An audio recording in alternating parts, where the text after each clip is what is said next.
I know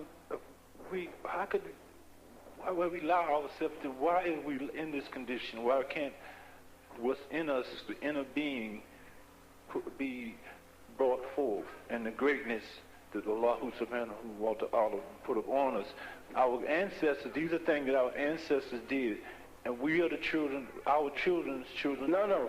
Your ancestors, let me correct you, your ancestors were also being visited by beings to try to help them, because in the realm that they were in, they had their degree of devilishment also. You follow? Lot, don't forget Lot turned against Abraham and went down to Sodom and Gomorrah because he thought it was a better place to be. So he turned against the village of peace and went into the city of New York, to the village, in a figure of speech, and wants to live in the village with those kind of people. It's been going on for a long period of time. And beings have been trying, but see, what is long to y'all is short to us. What 6,000 years is less than a day to us. The whole information of your whole planet could be absorbed in a couple of minutes by any master. All the information of your whole planet. You're developing rapidly, much more rapidly than you're supposed to. Because you'll find the abundance of beings surrounding this earth plane, trying from different galaxies to keep you people from being destroyed by the cherubim. And we're trying to wake you up soon enough to get you back, but it seems almost impossible. So many people have learned to love the cherubim as opposed to the seraphim. Can you tell me who Yanun is? Yanun is an extraterrestrial being who incarnates into the body of Imam Isa to pass on information to you. He is one of the eldest, the 19th. He resides in the 8th galaxy of the 19 galaxies. And they do travel by ships, as you would call them for lack of a better word. And they've been intergalactically traveling and coming to this planet since 11,500 years ago. And Yanun is one of the masters that's been assigned to awake you people up, because you people are a portion of ancient births of the Devareans, as you probably don't even know what that means, right?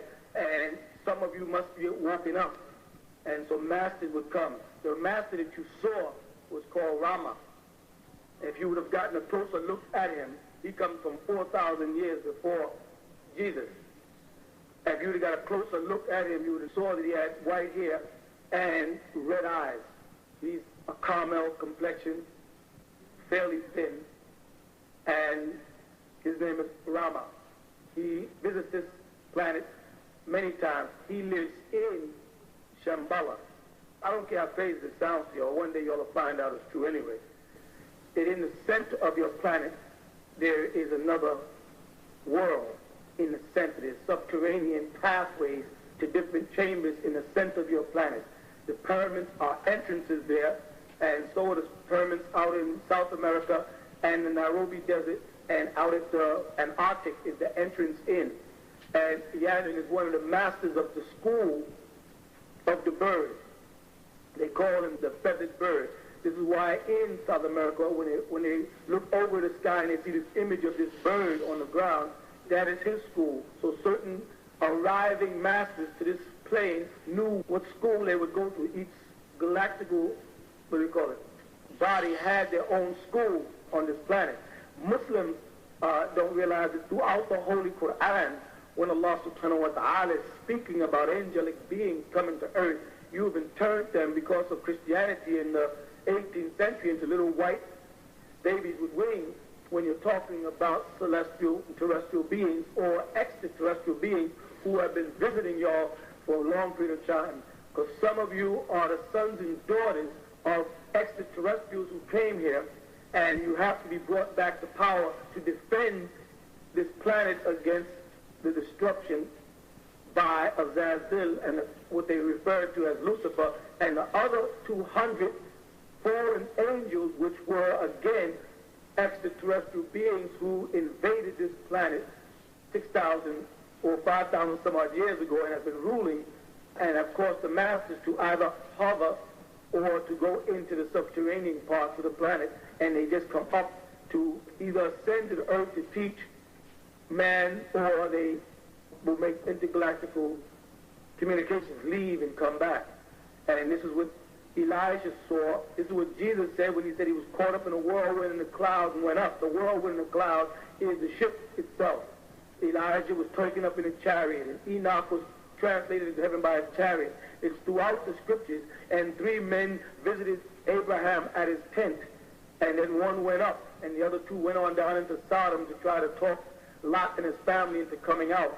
You know, these stories that you have interpreted in the scriptures strictly as religious dogma because of the translations by the Christian churches, etc., who had no knowledge of extraterrestrials, they have turned the spiritual community of beings who have existed in other galaxies into gods or into angels, and gave them a bunch of names that didn't apply to them.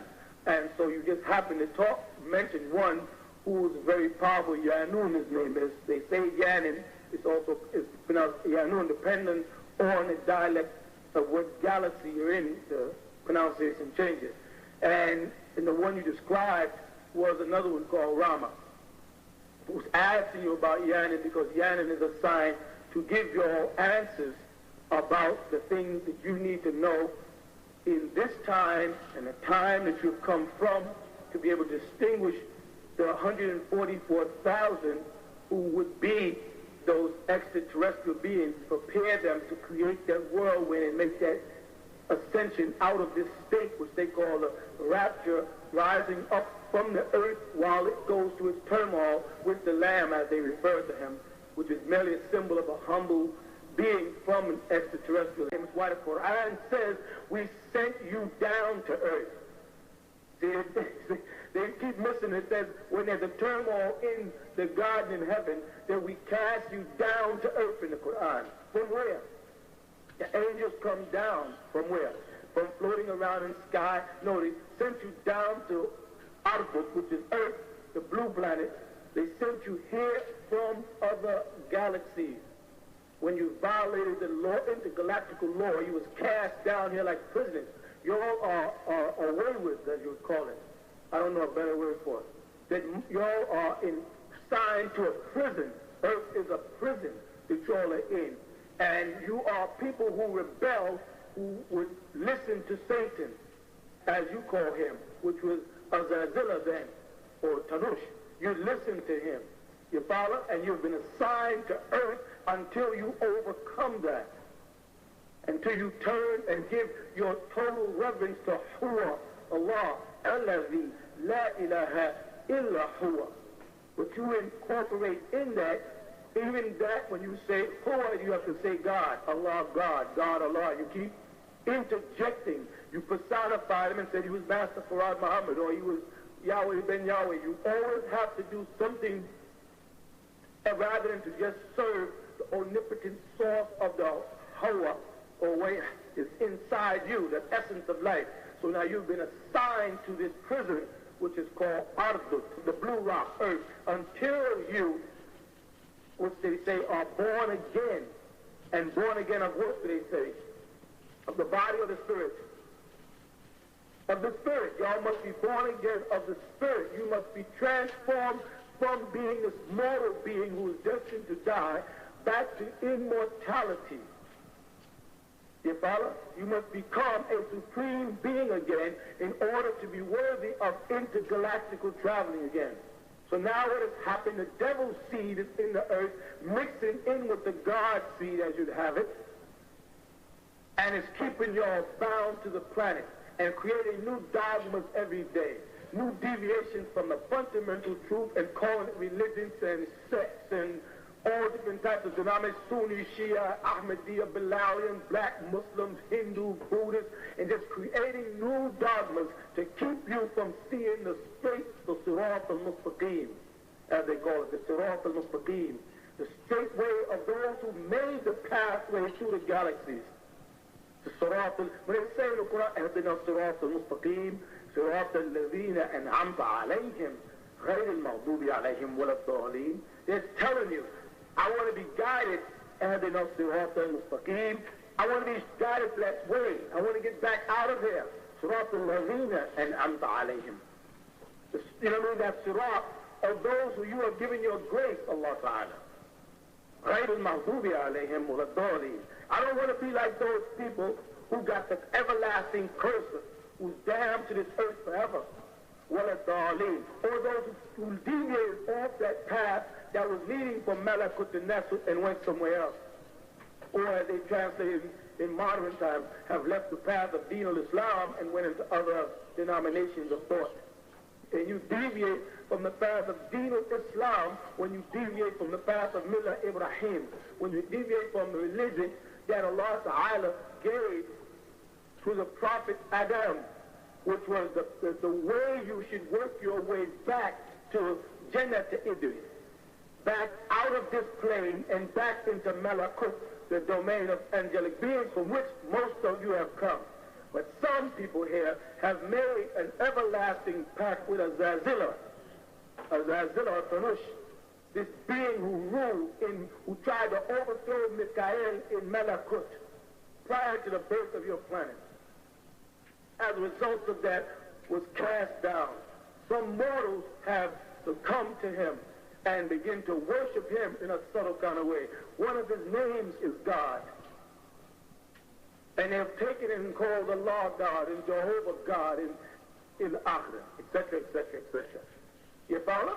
So you just happen to touch on a very sensitive subject. And I am here to try to bring you all back to that teaching. But I got to start with what you understand. I got to start giving you what you think you want, so you'll learn how to think on the level of what I have to give, or what you know you need.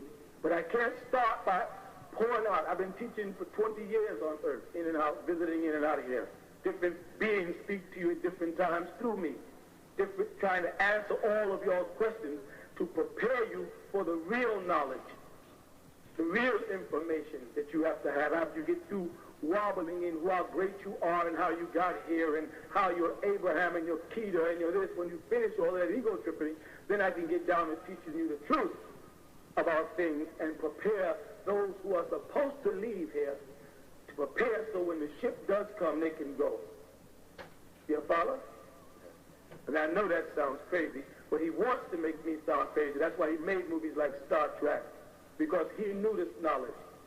The devil, Iblis, he knows these things. And that's why he saturates the television with a bunch of things like fiction, so that when the final truth comes, I say, your whole concept of religion in the Bible is wrong. You don't even know what you're talking about. You're talking about intergalactical beings. You're not talking about angels.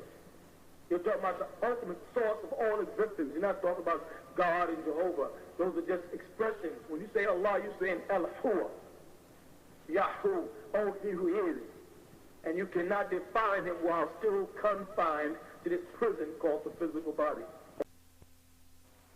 It's amazing. This is amazing to me, to hear people from this planet asking questions about such intricate things. It is really amazing. You don't even hear yourselves. That's what's so funny. You don't even hear yourself. You hear yourself talk to me, but you don't even understand half the things you're asking. And it's amazing to find that just spiritual people here are beginning to wake up. That it's not about a water religion. You know what I mean by a water religion?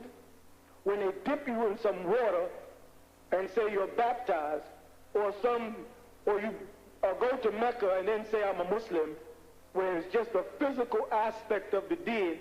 It's amazing that y'all are now probing into the esoteric part of your existence and trying to get a better understanding of the real you and not the synthetic you that you call your body.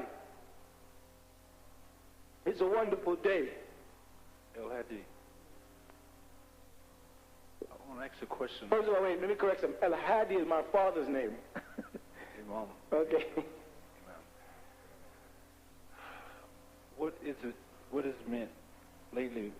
I've been getting the flash in front of me, the white fog, like I'll be standing or I'll be in a certain place and I'll see white mist. A mist, yeah. How do you know that? Because I know what it is. A mist in front of me, and it just comes and it stays there for a second, then it'll go. Then I can move, and I'll go to another place, and my mind just be, I don't be thinking about anything in particular. All of a sudden, it flash in front of me, but I can't really, figure out.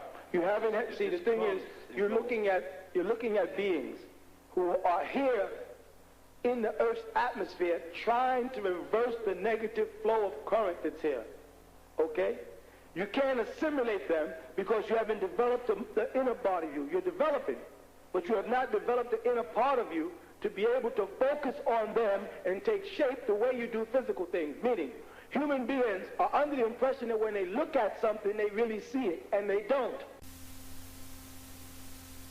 But the other thing was, if you are spiritual beings, then what is your purpose here? Mine? Yeah, yours and any other. I'm a teacher. Mm-hmm. I'm a teacher who come to get my students and prepare y'all for the war. We've had several wars against us as those people before. And we've won. And every time they went somewhere else and colonized.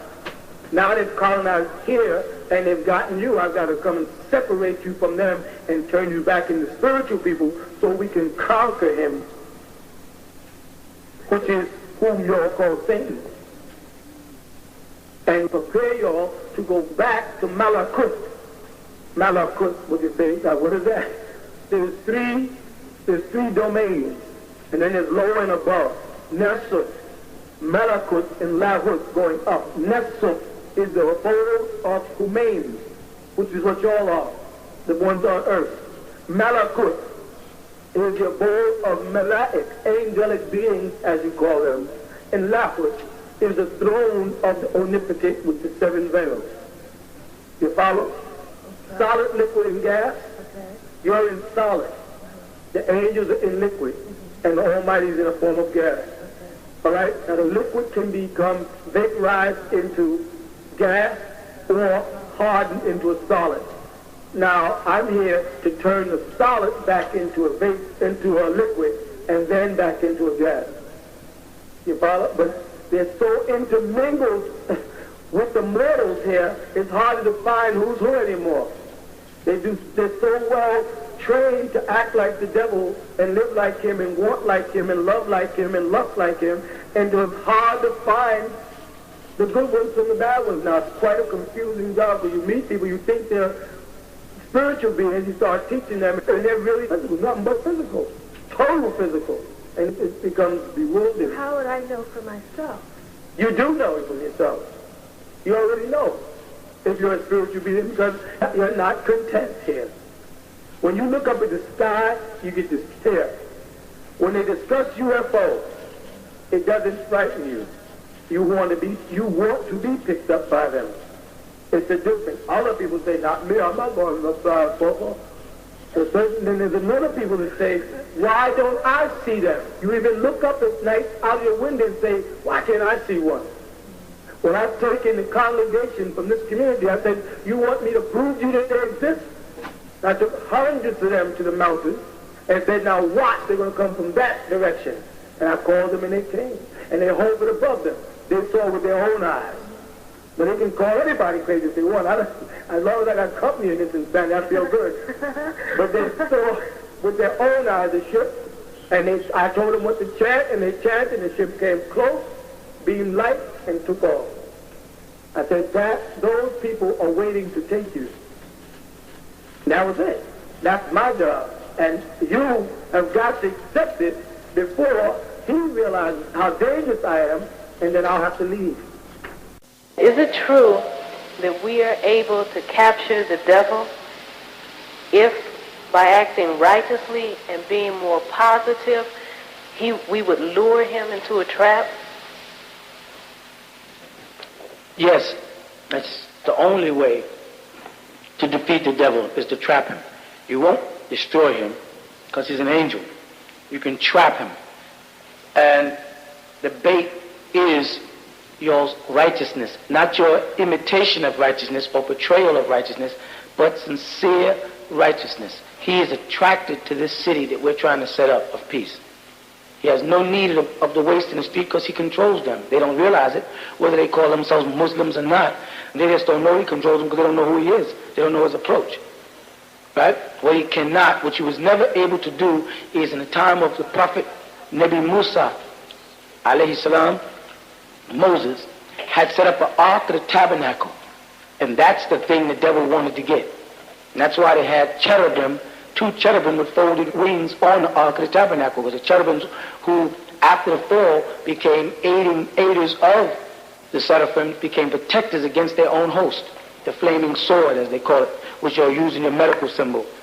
Alright? So yes, the only way is to capture him and bind him.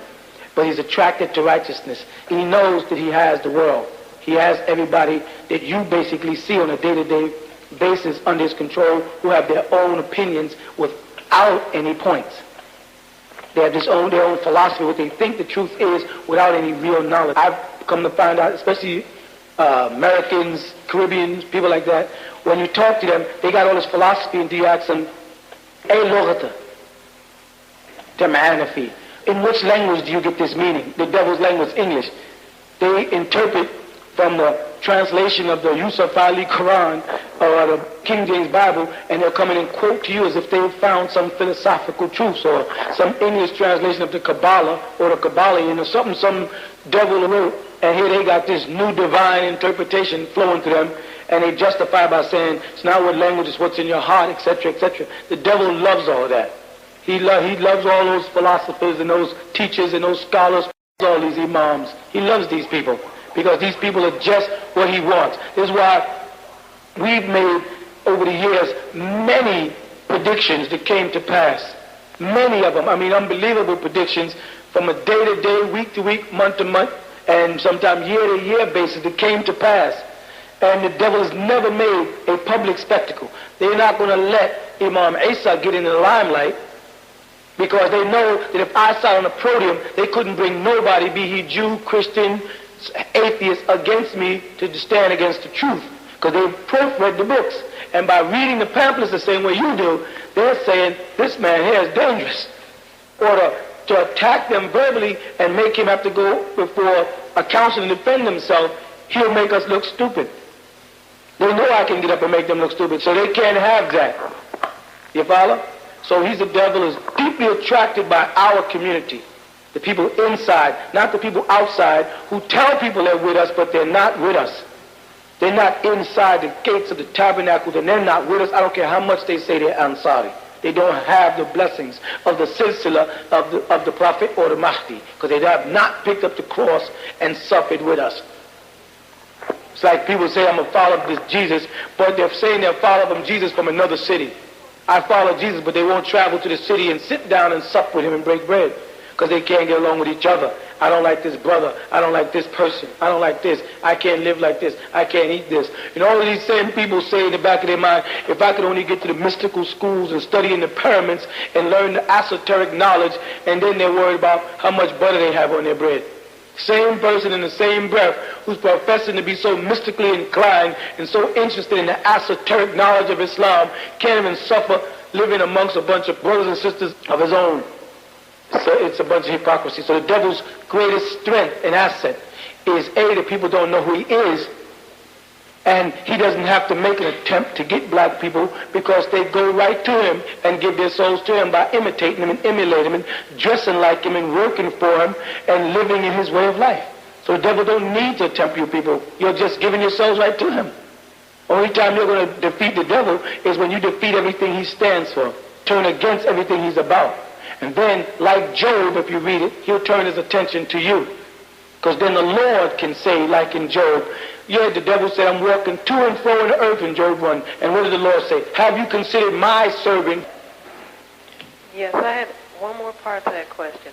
And that is, if we are able to capture the devil by being more righteous and trying to practice being more positive, then is it going to prolong the time that we have to try to get the mission that we have to do here together? The moment the devil is captured, don't you realize that the souls and the minds of everybody in the world would change? Because what the devil has going for him is that he's into the souls and the minds of everybody in the world, coercing them into his way. The moment the devil is trapped, like when Solomon trapped the devil, his kingdom flourished. The moment the devil got loose, Solomon's temple was destroyed. You understand? The moment the devil is captured, there is no more mission. That is the ultimate mission. I know there's 19 other galaxies, and some planets have been destroyed, but how do they... Wait a minute. There's 19 galaxies in Theta. What's that? Theta is where Yanin comes from. There's Zeta, Theta, Alpha, Beta. These are Greek names that were given to the different star formations in other galaxies. There's 19 galaxies within the star formation of where Yanun comes from. And he just happens to come from the 8th planet called Risk of a 3-sun galaxy, which is one of the 19. When you get into Zeta, or what they call Zeta 1, right, that's another star formation, and they have many galaxies there. Okay? It's much more complicated than much more complicated. Just that, yes. Well, I just wanted to ask you, what do extraterrestrials look like? I mean, you see these on television, you see little green-eyed monsters, but do they actually look like that or really more like us? I understand what you're saying. Are you with me? Let me explain something to you about that extraterrestrial thing. When an extraterrestrial visits Terra, Terra is one of the names of the planet Earth used by extraterrestrials. The project planet Earth is called Urenda, if you ever get a chance to remember. And Jesus, by the way, is on a starship, and his starship name is Senender. Okay? He's not called Jesus or the Messiah, he's called Senender. But let me go on. If an extraterrestrial ship, as you call them, comes into the earth and lands, correct? For the first time, and he lands in a jungle, and he encounters a lion, what do you think he'll think? That that's an earthling. What? He'll think that the lion is an earthling. Yeah. If he goes beneath the earth into the sea, like the Voltex do, when they come here, they go under the sea. What will he think when he sees under the sea? He'll think those are earthlings. See, what's wrong with people on the planet Earth? They tend to think that they're the only earthlings. We are the human beings. We are the rulers of the planet Earth. When in reality, every living creature from insect to ant to bacteria is an earthling. And therefore, different forms of extraterrestrials, depending on the ladder of their intellect and existence, come to Earth. There are bacteria that come to visit bacteria. There are humanoids that come here. The ones that frequent the planet Earth the most, right, Urandians, are what they refer to as the little people. They frequent most here, and that's because back in 1947, one of their ships crashed here because of a storm, and they work off electricity magnets. And when they came back to recover the bodies of the wreck, they encountered certain American officials, Truman in particular, who all they asked for was the bodies and the remainings of the wreckage to take back, and they made them make a bargain with them to give them certain diseases and certain formulas like energy equals mass times the speed of light, and the formula of splitting atoms for the atomic bomb, which they told the extraterrestrials they were going to use for something good, but in turn used for something evil. And they didn't return all of the bodies, and they didn't return all of the wreckage, so the extraterrestrials, through what they call telepathy, put Truman out of his misery, and Eisenhower picked it up. Eisenhower came into office, and he became the one who was a negotiator for a certain project whose name I won't mention. And he became a communicator between the extraterrestrials then. You follow that? Yeah, I follow. And he also betrayed them. They gave y'all the cure for cerebral palsy. They gave y'all the cure for polio. They gave y'all the vaccine for cholera and for malaria. And they would have given you the cure for cancer and all the other diseases, but they betrayed these beings and killed them, the ones who visited. And so then other beings came from other galaxies, because it's an interplanetary thing, of other galaxies who came here from other forms of life, for lack of a better word, to assist the little people who are really just scientists. There's different formations of stars. Some beings come here as scientists. They're more apt to take you up on a ship and examine you, to find out how your organs work, find out how your brain works, because mortals on Earth are only using a fraction of their brain. Certain planets where people have evoluted for millions and millions of years, they use their whole brain. And human beings, for some reason, had stopped. As you were evoluting in the beginning of your time, thousands of years ago, you were becoming smarter and beginning to use more of your brain, and that was giving you more psychic powers. wicked extraterrestrials have taught human beings how to use computers, which made their brains stop developing. And if you don't develop your brain, you're going to cut off your psychic power, and y'all won't have telepathy and all of the powers necessary for communicating with extraterrestrials. So now you're doing everything on computers, and you stop developing the brain. So the extraterrestrials are concerned, but you're so fascinated with the computers and how fast it gets things done that they can't convince you that thousands of years are being lost because human beings are not calculating with their hands and not developing their minds and not studying things from an esoteric standpoint of view, but they're looking at everything from a monetary and physical standpoint of view. So they foresee that planet Earth is about to destroy itself because man has gotten more sophisticated with his technology than he has in his spiritual powers. So they sent the Quran, they sent the Torah, they sent the Injil. They, through telepathy, have communicated with certain mortals like Muhammad and Zoroaster and Buddha and Musa and Isa. Well, Isa is a different creature because he was caught between two worlds, and communicated with them and try to send down this information so that they can teach you and get you developed spiritually for when the mothership comes, which you read in Revelation 21 as the crystal city that Jesus said would come out of heaven with the 24 elders, which Ezekiel saw. But you're not ready for it. You're caught up in the physical things and the luxuries of the world, and you're being persuaded by the cherubim to lean towards the darker side of things instead of by the seraphim to lean towards the lighter side. So to answer your question, many different types of beings are coming to this planet. The most important visitation was around 1947, after you bombed Hiroshima and Nagasaki, because you almost, through atoms, split your planet. And if you would have split your planet, you would have interfered with things that are being done in the center of the planet in a place called Wahala and Shambhala. So the extraterrestrials started sending people from the vortex that went into the bottom of the Bermuda Triangle, which opens up 19 times a year. You understand that? It opens the way to a fourth generation. And they come in, the vortex of beings from the same galaxy as the little people, but they live underwater as opposed to on land.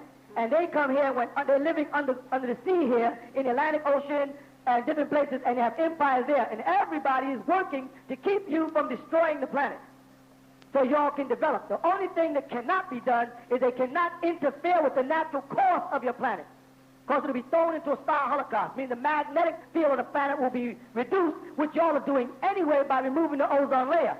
And we're trying to figure out any way we possibly can to re-knit the ozone layer, because if the ozone layer is removed and ultraviolet rays come in, you'll have 10 years before your planet will be destroyed. So extraterrestrials are doing everything in their power to keep you from destroying yourself, and the cherubims are here in the form of human beings, and y'all just don't see them, they're white people, and they're doing everything in their power to destroy you. Let me give you a little cue. The man says drive at 55 miles an hour, and he makes a car that does 260. Don't smoke cigarettes, and they got cigarette commercials. Alcohol will kill you, and they got alcohol commercials. Drugs will kill you, and they import drugs in the country. You can't even smuggle a piece of jewelry in from South America, but they can't stop hundreds of pounds of drugs. There's obviously an inward conspiracy for human beings to destroy themselves out of their ignorance. And extraterrestrials are not allowed to intervene. They can only suggest, or through telepathy, or influence certain human beings to make them react certain ways, or just incarnate and teach, like in my case. I was assigned here to teach you, to try to raise your consciousness so that when the ship comes, you'll be ready. But I'm having such a hard time because you don't believe nothing I say because I'm not white. You believe the cherubims and everything they teach. If the white man came on today and said, I made all of this up, you always believe it. With all the facts that I taught and every scripture and every verification, you still say, I knew there was something wrong with him all the time. It's that easy. The same way Malcolm X was easily influenced by the cherubim to turn against Elijah Muhammad. It's that easy. And that's holding y'all back. You have got to get back into using your calculus abilities. You've got to get back into using your psychic powers. You people have psychic powers. How many times have you thought about calling somebody and you picked up the phone and they were there? How many times have you thought about seeing a friend that you haven't seen and turned the corner and they were standing there? How many times have you walked up on a person and said, I know this person, I don't know from where? These are people you know in your spiritual life. Some of you people know what I'm talking about. Some of y'all think I'm nuts. Some of you people have had extraterrestrial communication. Some of you people have had extraterrestrial dreams and visions. Some of you people know that you don't belong on this plane, and other people don't know it. Some of y'all are mortals, and some of y'all are supreme beings. And the ones in there, the supreme beings inside, they know what I'm saying is true. They don't know how to get back because they've fallen so far, but they know there's something not normal about the way they feel and the way things happen to them and the way life is set up around them, and they know that people are out to hurt them and situations always work against them. When they try to tell people, people say, oh, you're just paranoid. When you go to get a job and they pick the other person standing next to you, and you say, dang, these people just don't like me. Then you go home and say, that's just paranoia. There's no paranoia. The devil knows who you are, and he sees it in your eyes even where you can't see it, and he's out to stop you. He will block everything you want to do. He'll make your life totally miserable. When there's 5 people to get picked in the college, you'll have the highest credentials, and you won't be the one to pick. You understand? When the bus gets ready, when you coming down the street, the bus is pulled off, everybody else catches the bus gets away from you. You understand down there? You get down there, someone says, boy, the train just left. I'm sorry, that was our last pair of green shoes. And then you don't realize that this has been happening to you your whole life. Then you sit back and say, why does everything always happen to me? That's because you are a visitor. You understand? You're a seed of the elders, and you're lost here, and you better wake up soon. Because when the devil opens up the door against you, he's not going to show no mercy.